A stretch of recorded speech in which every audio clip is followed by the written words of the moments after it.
को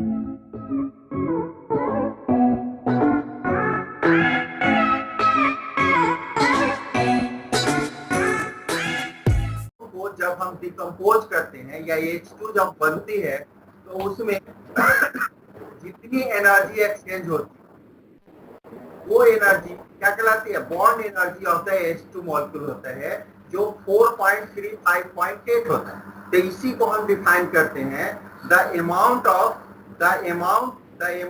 energy required to break one mole of the bond of the same kind so as the separate bond atom in the gaseous state is called the bond enthalpy. The magnitude of bond enthalpy reflects the strength of bond. जितना bond enthalpy अधिक होगा bond क्या होंगे? उतनी ही stronger होंगे।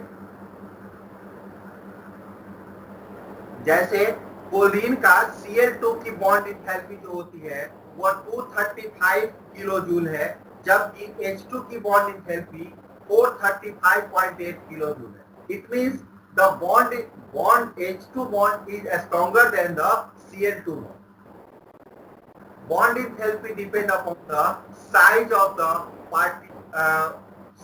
the participating atom.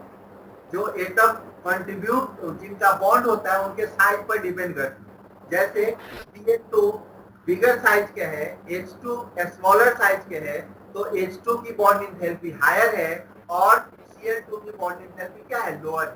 H2 की bond enthalpy 435.8 kilo joule है और Cl2 की bond enthalpy 235 kilo joule. Bond जितना छोटा होगा बॉन्ड स्ट्रेंथ उतनी अधिक होगी, जितनी बॉन्ड स्ट्रेंथ अधिक होगी उतना ही अधिक उसका क्या होगा? बॉन्ड एंथैल्पी होगा। मल्टीपल बॉन्ड में क्या होता है कि triple bond have the more bond enthalpy than the double bond and double bond have the more bond enthalpy than the triple bond.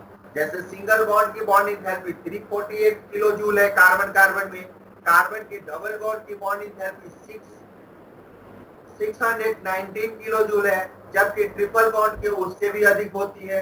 तो जैसे जैसे बॉन्ड सिंगल बॉन्ड की सबसे अधिक कम होती है उससे अधिक डबल बॉन्ड की होती है और उससे अधिक ट्रिपल बॉन्ड की होती है, क्योंकि triple bond is more stronger than the double bond and double is the more stronger than the single bond.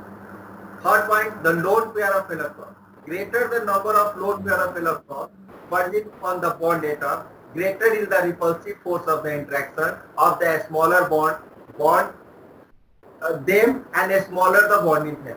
जितना अधिक लोन पेयर होगा वो उतनी अधिक उसको क्या करेगा? रिपल्सिव फोर्स उस पर अधिक होगी, और जितनी रिपल्सिव फोर्स अधिक होगी उतना ही उसका बॉन्ड एंथैल्पी क्या होगा? कम होगा, और बॉन्ड उतना ही बॉन्ड क्या होगा? वीक होगा। एग्जाम्पल दिया गया है, कार्बन के बीच कोई लोन पेयर इलेक्ट्रॉन नहीं है तो उसकी जो बॉन्ड एंथैल्पी है 348 है।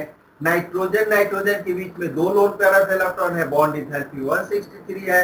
ऑक्सीजन के बीच में दो पेयर है तो इसलिए वो 146 है। उसी तरह से फोलिन के केस में और भी अधिक है तो उसका क्या है? कम। जितनी अधिक बॉन्ड एंथैल्पी होगी उतना अधिक उसका क्या होगा? बॉन्ड वीक होगा और उतना ही कम उसकी बॉन्ड एंथैल्पी। बॉन्ड लेंथ क्या होता है बेटा? कि average distance. Next parameter is bond length.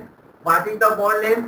Bond length means the average distance between the center of the nuclei of the two bonded atom of the molecule.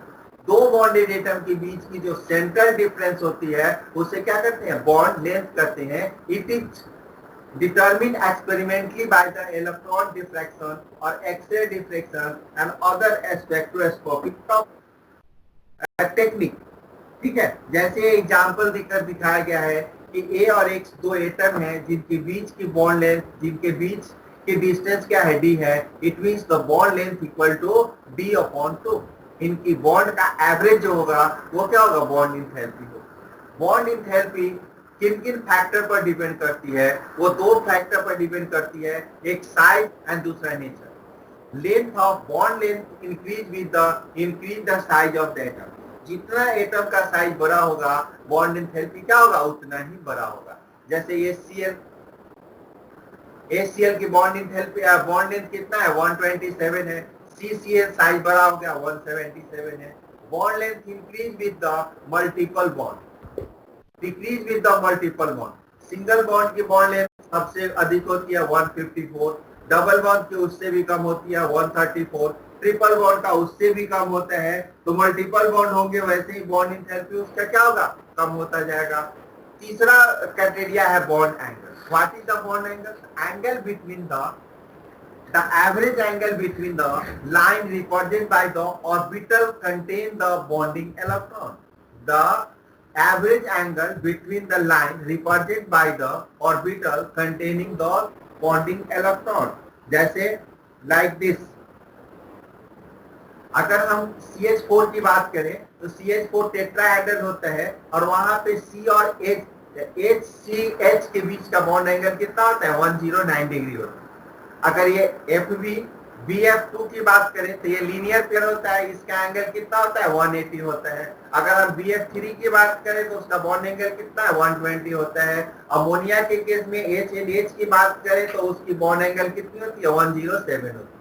Bond angle ये नीचे bond angle सबका बनाकर tetrahedral में 109 होता है, linear pair में तुम्हारा जो एंगुलर है उसमें अलग होता है, और अगर उसके ऊपर लोन पेयर ऑफ इलेक्ट्रॉन होते हैं तो उनका बॉन्ड एंगल क्या होता है, चेंज। जैसे अमोनिया का जो स्ट्रक्चर होती है वो कितना होता है, टेट्राहेड्रल होता है, लेकिन अमोनिया के नाइट्रोजन के ऊपर लोन पेयर ऑफ इलेक्ट्रॉन होते हैं और वो लोन पेयर ऑफ इलेक्ट्रॉन क्या करते हैं, बॉन्ड एंगल को कंप्रेस कर देते हैं due to lone pair bond pair repulsion. ठीक है, तो जिसके कारण उसका बॉन्ड एंगल क्या होता है, नॉर्मल से कम हो जाता है। उसी तरह से वाटर के केस में ये भी टेट्राहेड्रल होता है, लेकिन ऑक्सीजन के ऊपर दो लोन पेयर ऑफ इलेक्ट्रॉन होते हैं। They compel the bond angles and the resultant bond angle is 104। Similarly जो ये ट्रायंगुलर प्लेनर होता है BF3, इसका बॉन्ड एंगल कितना होता है, 180 होता है। ठीक है, अब जरा इसको पढ़िए एक बार।